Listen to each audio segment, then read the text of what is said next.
In one of the laboratories, a submersible is being tested, after which Professor Julia Goldstein is informed of the success. The woman studies the records of a huge round formation and says that they have found what they were looking for. After some time, Goldstein comes to Professor Jim Peters' office on behalf of Pickman's corporation. She invites the scientists to join an important stage of the Antarctic expedition. After 7 years of studying Antarctica and the southern part of the Atlantic Ocean, they have discovered the deepest point of the world ocean. Julia shows Jim a video recording of a structure on the ocean floor, which they consider some kind of portal, but where it leads, the expedition will have to find out. The man agrees to meet the team that the corporation is assembling and goes to the appointed place. Julia introduces those present. The chief engineer talks about the innovative deep-sea apparatus assembled under his leadership, called Providence 3. The members of the expedition ask where the previous two went and whether such a dive is safe. Julie reassures those present they would not risk their lives if they were not confident in the device. Suddenly, Pickman turns to Jim, because he knew his father, who once disappeared in the same region. Later, the team discusses the offer. The men agree, but Christine is worried about something. She goes out into the corridor, where she runs into Jim, to whom she admits that she is afraid of leaving her son, because if something happens to her, he will be an orphan. 2 months later, the team arrives at the base in Antarctica, where the journey is to begin. The group moves towards the device while the command center checks the ship's system. Julia takes command, and after a while, the group of researchers descends into the Providence device. Hank reassures Jim that if the device fails, he will not even notice it, since the pressure will instantly destroy them. Pickman goes to the laboratory, where he is going to store the found artifacts. Gordon reports on readiness and gives the command to dive. Everything is going according to plan. At this time, Hank and Jim check the pneumatic locks on the hatch, through which the mechanical rover, controlled by Jim, will enter the ocean floor. But then Christine calls them. The men rush to the wheelhouse and see a gate on the ocean floor. No volcanic activity could have created such details. The size of the portal is quite impressive. After some time, Providence passes through the portal, and suddenly the ship begins to shake. Communication with the mainland is lost, and Christine falls into hysterics. Pickman suddenly says that they have found them,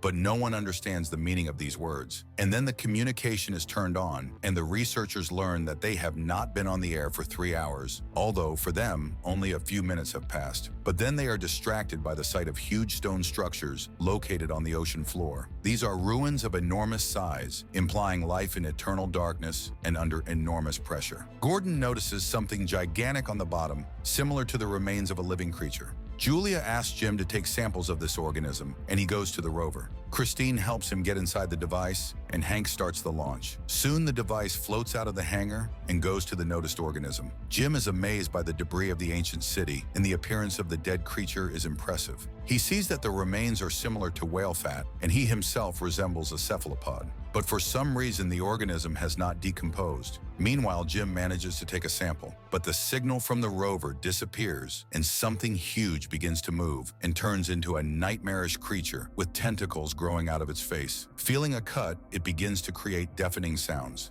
At this time, Pickman sees a shadow of a man in the corridor who laughs at his desire to meet the gods. Gordon asks for permission to return, but Julia demands that Jim's rover be raised first. Christine runs to the shutter and asks Hank to open the gate. At this time, Jim notes strange electromagnetism around. The awakened underwater creature begins to hunt the ship and makes an unbearable sound from which people lose orientation in space. Maker demands that Gordon disconnect from the rover and begin the ascent. The man refuses, and then the officer himself begins to act. The ship shakes. Maker falls, hits his head, and loses consciousness. Christine flies into the open gates of the underwater hatch, which immediately slam behind her. Hank tries to open them manually, but he does not succeed. At this time, Jim's rover comes into contact. Its engines are turned on again, and he can return to Providence. But then Hank tells Gordon that the girl is in the airlock and asks not to open the outer door. He returns to the gate. Maker comes to his senses and helps him open the door and pull the woman out, but she shows no signs of life. Hank asks Maker to help her, and he himself is preparing to take Jim's rover on board. Gordon reports damage.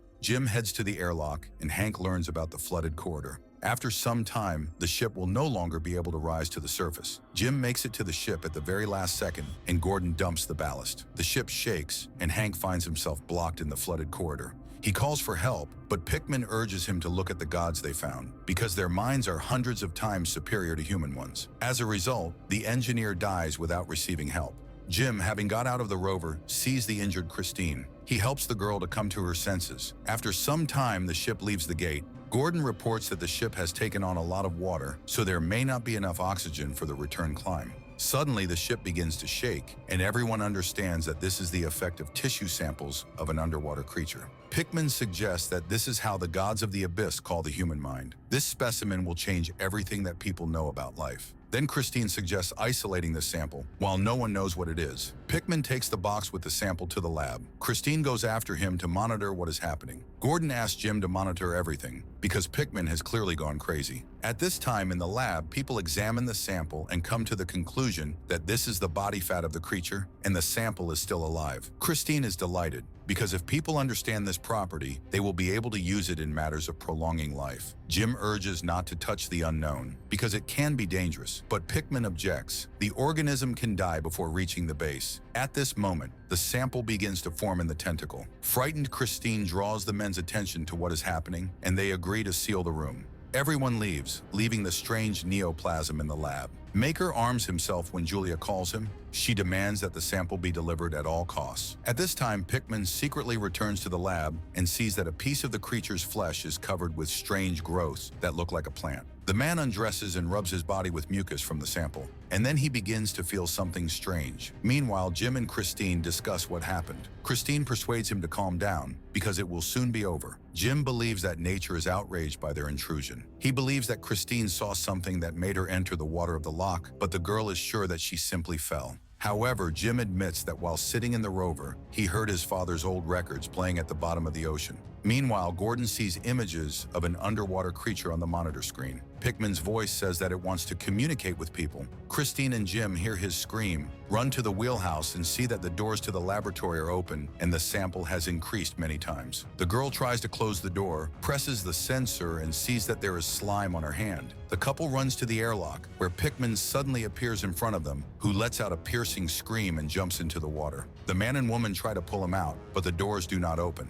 Jim arms himself with a hatchet and tries to open this airlock, but then an armed Maker appears who demands to stop, because if they open the door, the ship will immediately sink to the bottom. Pickman has gone crazy. He knew that these creatures were sleeping here and did everything to wake them up, so this is his choice. The officer hopes to get out and get the promised money. Christine tries to persuade Maker to abandon all thoughts of wealth, because if the creature can reach the surface, humanity will come to an end. But the man refuses to listen and goes to the lab, where he saws off a piece of the sample. The couple goes to the wheelhouse, where Gordon suddenly begins to speak in the voice of Jim's father. He always knew that his son would find him, but he did not want this. Jim must show the gods the way home, and when they wake up, people will fall asleep forever. Gordon rushes at Jim. He falls from a height, loses consciousness, and the captain begins to destroy the control panel. Communication with the Earth is lost, and at that moment, Maker arrives and shoots Gordon. He tells Christine that the ship is going to the bottom, and he does not intend to stay here. In despair, she hits the officer. The machine gun flies down, from which Jim comes to his senses. Maker attacks Christine, but she hits him with a hatchet and injures his leg.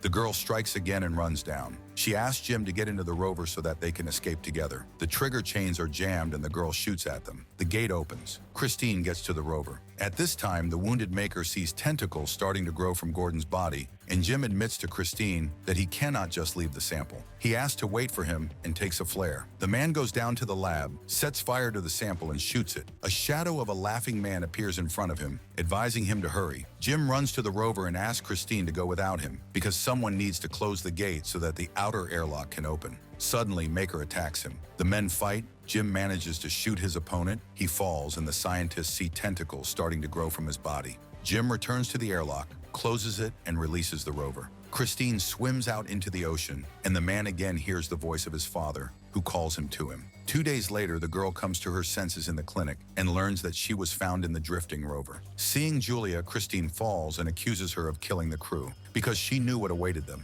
Suddenly, the girl's body is twisted by pain. She screams, and suddenly tentacles of an unknown creature begin to crawl out of her body.